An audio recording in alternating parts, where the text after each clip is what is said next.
you. Hello, everybody. Thank you for joining us today on this journey to the digital frontier, where artificial intelligence is bringing great possibilities, but also a lot of peril. Today, we're going to talk about how we can use new technology and identity to enable great experiences in this ever-exchanging and expanding digital frontier.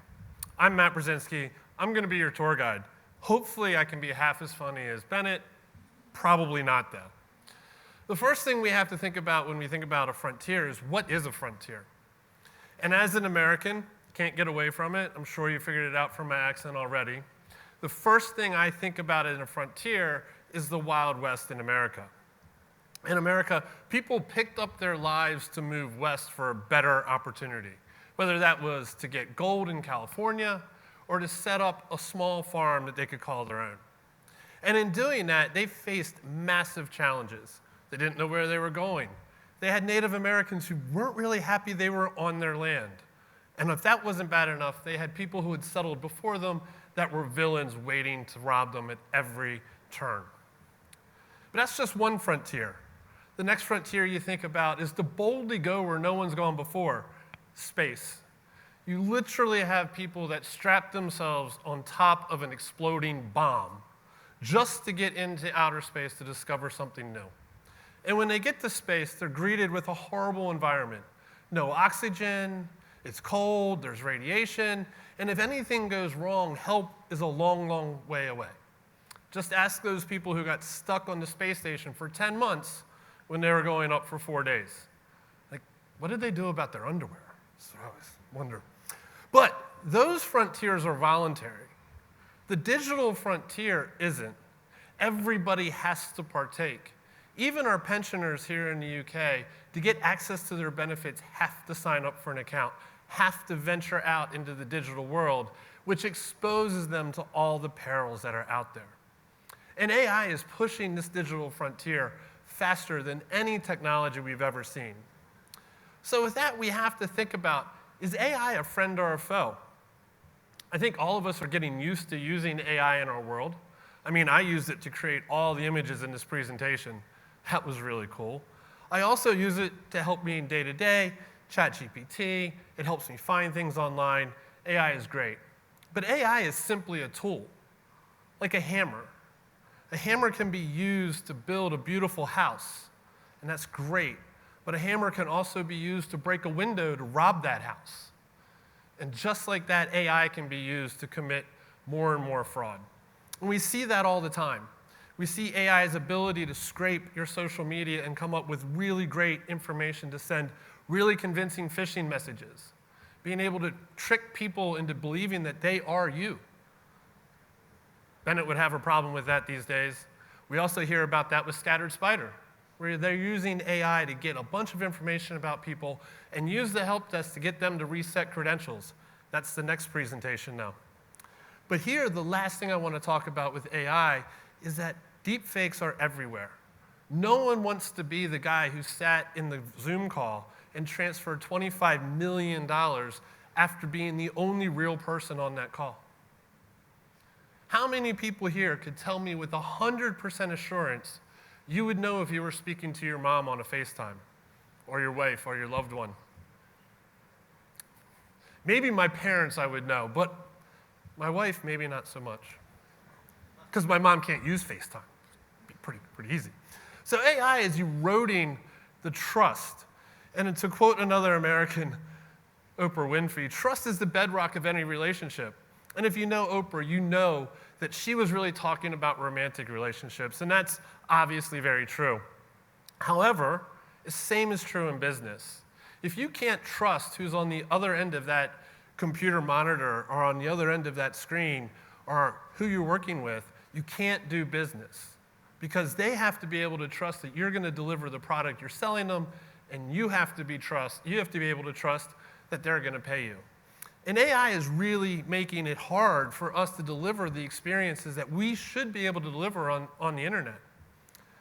So if you think about it, we're talking about how to deliver a great experience. What is the ultimate digital experience? Well, today's ultimate digital experience is pretty bleak, if you ask me. You go to a website, maybe it begins with an A, I don't know. You type in a search. It comes back with all these possible things that it could be. You scroll through all those and you go, no, none of these really meet what I'm looking for. So then you got to go back to the search engine and try to figure out what it is you have to type into the search engine to get what you want. And then you have to read the product descriptions, read the reviews, and figure out if this is what you want. It's very much the same as going to a superstore these days. You know, you walk into one of those big superstores where they sell everything from your food items to your hardware to your homeware to toys. And you finally find what you're looking for, and there's 3 options on the shelf. Try asking one of those clerks to tell you the difference between those 3 options. They got no idea. So again, you have to go and try to figure it all out. And once you figure it out, you take it to the checkout, somebody scans it and asks you to tap your card, and no one ever checks to see if your card matches who you are. Just, you're lucky if they ask you, would you like a receipt?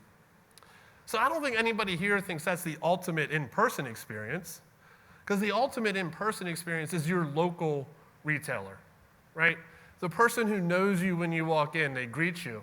They ask you how you're doing. How was your last purchase? They ask about your family, because they know about your family, because they've either come with you before or you talk about them. One thing I love about having a local jeweler is I haven't forgotten an anniversary or my wife's birthday in 4 years, because they contact me, which is beautiful. My wife gets a lot of jewelry. But the thing about that is they keep that information private. They don't tell people what I'm buying my wife. A bookshop owner doesn't tell people what I'm interested in. That's really an important part of their business. And they secure my account. They make sure that only my kids, only my wife can put stuff on my shop account or use my credit card. It's a great experience. So why can't we do this digitally today? We have the technology, we have AI, and we have virtual reality. We should be able to have places where you can go online and look and browse and interact in a more human way, be able to kind of see things, maybe not so much touch, but you can get there. So what's stopping us from making this a reality? I mean, virtually, of course. The thing is that if you deal with AI today, it has a very limited memory. Like the AI chatbots that we see today, they're much like that search engine. If you go through them and you don't put all the right information in, you don't get the right outcome. And then you have to start all over. Or if you get cut off, it's the same thing. What's missing is identity. Being able to relate to that AI agent who you are so it can remember you, so it can access information about you in a secure and trusted way. So let's look at what a virtual shopping experience could look like with identity in the future. And so the first thing is you walk in, there's your virtual store clerk. It greets you by name. It can't spell, as you can see on the metaverse there. AI is still learning, it's still young, but it's getting better. But what happens is when I authenticate to the metaverse, I control how much information I give the store or the shop to say what it is I want to know. If I've been there before, I say, I can authorize that agent to go and look into my past purchases, look into the people I've bought gifts for, look into what I like, and they can have a conversation with me. It can make it very conversive. I can ask questions, they can talk back, they can give me recommendations, they can do this in a very human way. I mean, they could even flirt with somebody, right? I used to work retail a long time ago, and I know people would come into the shop just to flirt. Not with me, the people who were much more attractive, they would flirt with them. They would stay there for a half hour or so. Eventually they would buy something, but that wasn't really good for the shop because you tied up one person for a long time. In the world of AI, you can have people flirt as long as they want. And in the Christmas rush or anything along those lines, you can have as many clerks as you want. So you got the great experience, but now you need security. So think about it. No one's going to drive to a dodgy store somewhere in a dodgy part of town to save 10 quid on a TV.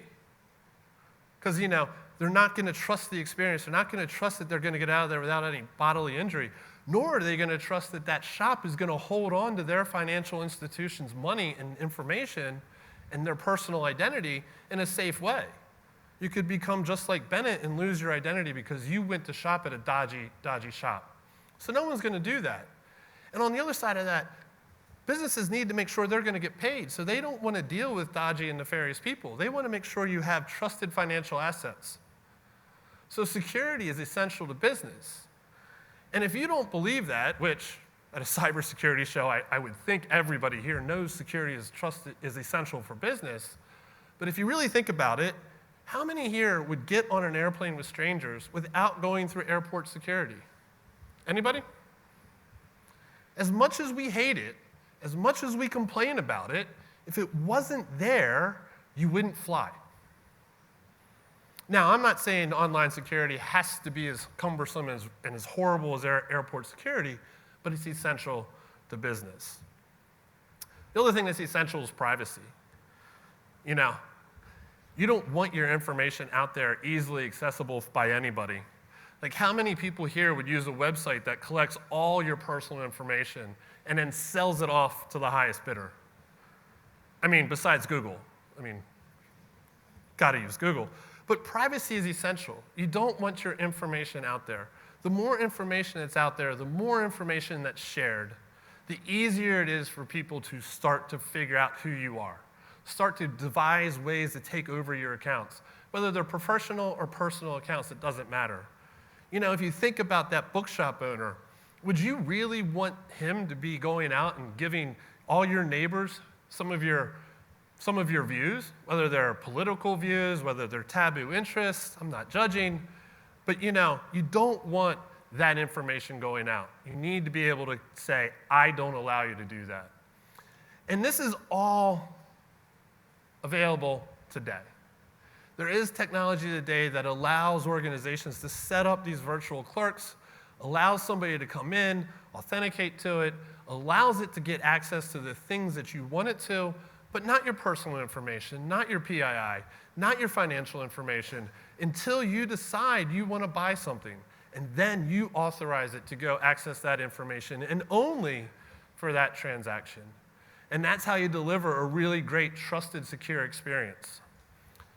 But the other thing that we see is the personal agent. And for those of you in the room who are as old as I am and who followed American culture at all, you might remember the Jetsons. The Jetsons predicted a lot of things in the future, and they had Rosie the robot. And Rosie the robot did everything, right? Got them up in the morning, got them dressed, got them fed, told them where to go, made sure everybody was in the right place. Well, today we have the same capabilities in AI. Everybody can have an AI agent. You can have an AI agent that knows your family, knows who you are, knows what you like. So when you're working late, you can say, hey, AI agent, get dinner on the table at 6:30. And you don't have to tell it what you want. It knows it. It contacts the delivery services in your area. It shows up at your house at 6:30. Or booking travel. The thing I hate the most is booking travel. I don't have time to try to figure out the best airfare, the best location, the best hotel. But an AI agent has days to do that. So that's where you see that coming. And lastly, you can relate people to that. You can relate your family to it. You can say what people are allowed to do and what people aren't allowed to do. And again, this is available today with the right technology in place. You can have an AI agent go out and work on your behalf. And if it wants to do something that's above any threshold you set, it can come back and allow you to say yes or no. So I think the thing I want to stop with is that AI is growing. We're not going to be able to get it to stop it. It's growing faster than anything I've seen in the 27 years of being in the IT industry. It's doing wonderful things, but it's also bringing a lot of negative baggage. And so if we can trust AI, we can deliver great experiences. And to trust AI, AI needs an identity. So I'm just going to leave you with this. The next time you hear about the next great digital thing out there, just remember that thing needs an identity to be able to achieve its greatness and protect it from doing harm. Thank you very much.